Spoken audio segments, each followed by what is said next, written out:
जा रहे हैं जन्म जन्म से, अब समझाओ तो समझ में नहीं आता। उनको चमत्कार दिखाओ कि आज बोले नाम तो जीवन में कभी दुख न मिले बस। और जो कमा के रखा है उसको कौन भोगेगा? अवश्यमेव भोक्तव्यम कृतम कर्म शुभाशु हम। तुम्हारे जपने न जपने से प्रभु में कोई फर्क नहीं पड़ता, तुम में फर्क पड़ जाएगा। अगर भगवत विमुख हुए तो ये भी जन्म नष्ट हो जाएगा, तुम्हारा अहंकार काम नहीं करेगा। अभी मानव देह मिला, कर लो थोड़े दिन अहंकार, इसके बाद पता चल जाएगा। इसलिए अहंकार छोड़ो, शास्त्राज्ञा, संत आज्ञा, गुरुजनों की आज्ञा का पालन करो, जिससे तुम्हारा हृदय महान हो जाए। उस महान को प्राप्त करने के लिए हृदय महान चाहिए। तुम्हारा स्वरूप ही है आनंदमय। जीव सहज सुख त्यागी, सहज सुख राशि। तू अपने को नहीं जान पा रहा, इसलिए देह भाव से पापाचरण कर रहा है। अरे सावधान रहना चाहिए। दूसरे की निंदा सुनने मात्र से उसके सारे पाप हमारे ऊपर आ जाते हैं। कहीं पर निंदा हो रही हो तो वहां का सिद्धांत है, कान में अंगुली डाले, राधा राधा, कान में इसलिए कि दोबारा शब्द ना पढ़ पावे, और वहां से खड़ा होकर चला जाए। यदि सभा में किसी की निंदा हो रही है और वहां आप बैठे हैं तो आपको वैसे ही अपराध लगेगा जैसे वो निंदा कर रहा है या उसका विरोध करे। जैसे शिशुपाल श्री भगवान के लिए मलिन शब्द उच्चारण कर रहा था, भीष्म जी खड़े हो गए। महाभागवत एक, अगर प्रभु के प्रति अब एक भी शब्द बोला तो भगवान शांत हो, शांत हो, तुम मत बोलो। कुछ राजा शिशुपाल के पक्ष के थे, आवेश में भीष्म जी आ गए। अगर श्री कृष्ण को कोई एक शब्द भी बोले, मेरे आराध्य देव, पूरी सभा के ऊपर पैर रखता हूं। अर्थात हर वीर को ये मैं कह रहा हूं कि अगर श्री कृष्ण के विपक्ष में कोई बोला तो मैं रौंद दूंगा। केवल मैं भक्त ही नहीं हूं, मैं महाबली हूं। त्रिभुवन में कोई ऐसा जोड़ नहीं जो भीष्म अपने स्वरूप में आ जाए। और फिर उसे वही भीष्म जी जब अधर्म के पक्ष में खड़े हो गए, पांडवों के विपक्ष, वही भगवान पांडवों के पक्ष में तो दंड मिला, 6 महीना बाणों की शैया पर पड़े। अधर्म के कारण परास्त हुए। ऐसे महावीर महाभागवत को कोई परास्त कर सके असंभव। परम पावन गंगा जी के गर्भ में रहे, जिन गंगा जी का एक बूंद भी अगर शरीर छूटते समय चला जाए तो परम पद मिलता है, उनके गर्भ में रहे। अगर अधर्म का पक्ष ले लिया गया, अधर्म हो रहा है, सभा में बैठे हैं, तो उसी समय तेज नष्ट हो जाएगा, पुण्य नष्ट हो जाएगा, पाप का भागी बनेगा, जैसे भीष्म जैसे महापुरुष को भी बनना पड़ा। सभा में उधर ही बैठे और वही ही महाभागवतों की निंदा और अपमान हो रहा है। खड़े होकर चले जाना चाहिए, जैसे विदुर जी खड़े हुए और छोड़ दिया, आज के बाद तेरा अन्न नहीं पाएंगे। दुर्योधन इस सभा में नहीं आएंगे। जिस सभा में धर्मात्माओं की निंदा हो, सभा का त्याग कर एकांत उसकी झोपड़ी बनाकर रहना पसंद, भिक्षा मांग के खाना पसंद, अधर्मियों का अन्न नहीं, अधर्म सभा का सेवन नहीं। भगवान विदुरानी जी के घर गए, पर निंदा सुन श्रवण मलिन, बचाना चाहिए श्रवणेंद्रिय को। जहां किसी की निंदा हो, अब तो शौक है इस बात का, निंदा करने का और सुनने का एक व्यसन है। अपने को बड़ा अच्छा साधक मान लेना, दूसरे को हे मानकर उनकी निंदा करना, ये क्या कर रहे हो? अपने जीवन को गर्त में गिरा रहे हो। पर निंदा की किए ते आवत नहीं कछु हाथ, मूर्ख पर्वत पाप को ले चल अपने साथ। वचन दोष पर गाए, दूसरों की विषय की चर्चा करने का समय कैसे मिलता है लोगों को? नाम जप करो, अपने विषय में सोचो, तुम्हारा मंगल कैसे होगा, तुम निष्पाप कैसे होगे, तुम्हारे दुखों की निवृत्ति कैसे होगी, तुम अपने कर्तव्य का पालन कैसे करोगे, तुम्हारा धर्म क्या है, इस विषय में सोचो। दूसरों के विषय में बोलने की हमारे पास समय वृत्ति कैसे है? ना तो वृत्ति होनी चाहिए ना समय। पर निंदा सुनकर श्रवणेंद्रिय मलिन हो गई और पर निंदा करके वचन मलिन हो गए। और अपने प्रभु से विमुख होकर, हरि से विमुख होकर सब अपवित्र हो गया। शरीर अपवित्र, इंद्रियां अपवित्र, हृदय अपवित्र, स्वभाव अपवित्र।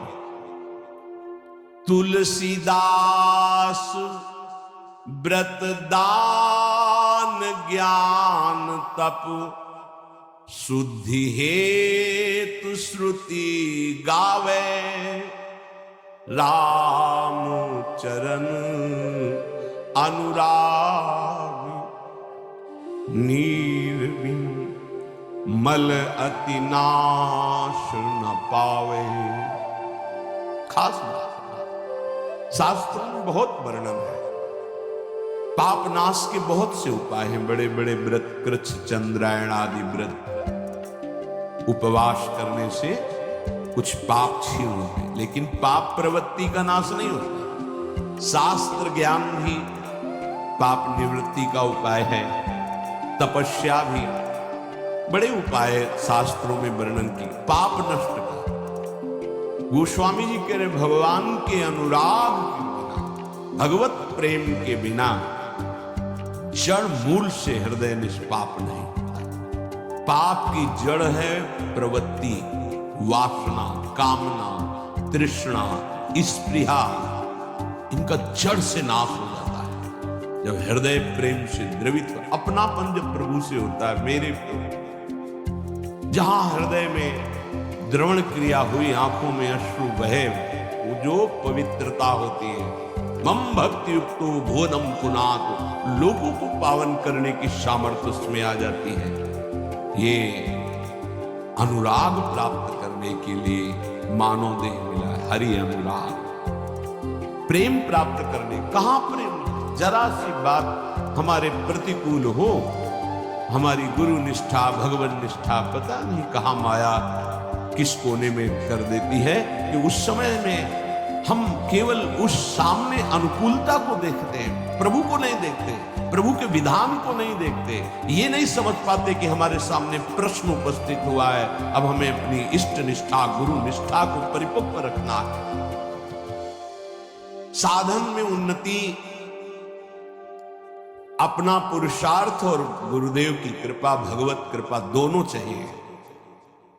अगर पुरुषार्थ नहीं करोगे तो कृपा है उसका स्वाद नहीं ले पाओगे। कृपा रसोई बना करके सामने रख देना थाल, पुरुषार्थ उसे पाना।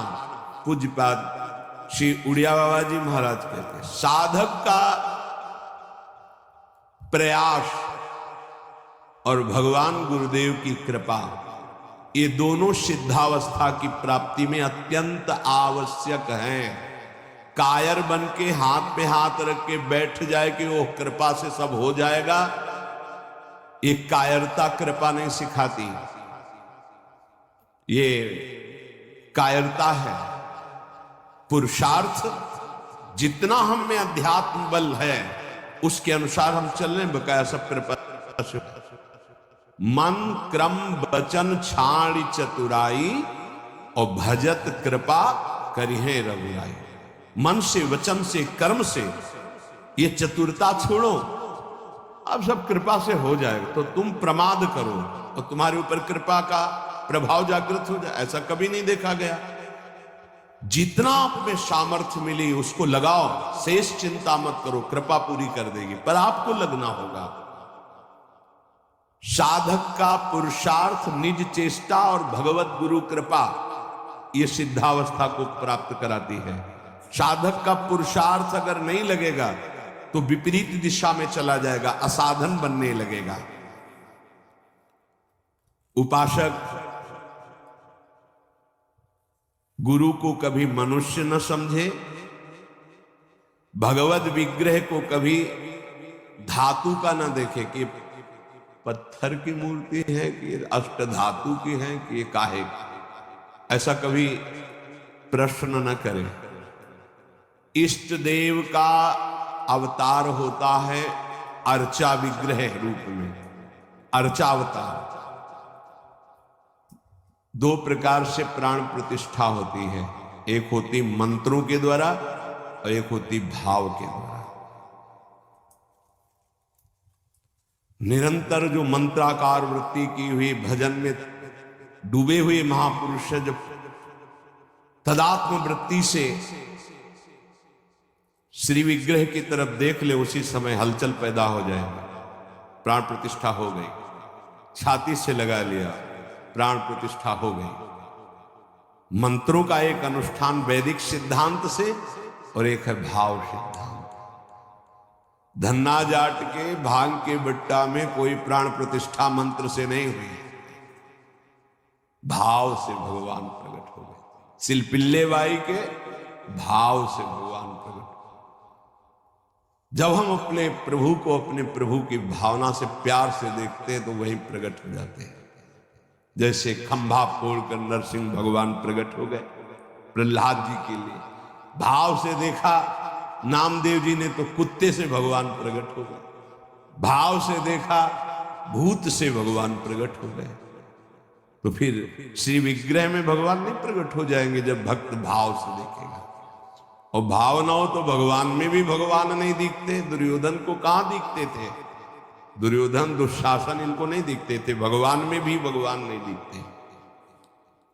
गुरु को मनुष्य समझना, भगवद विग्रह को धातु या पाषाण का समझना, गुरु मंत्र को साधारण शब्द समझना, चरणोदक को सामान्य जल मानना, भगवत प्रसाद को भोजन मानना, अन्न मानना, साधु की जाति पर दृष्टि रखना, ये उपासक को सावधानी पूर्वक त्याग कर देना चाहिए। ये उपासना के बड़े विघ्न हैं।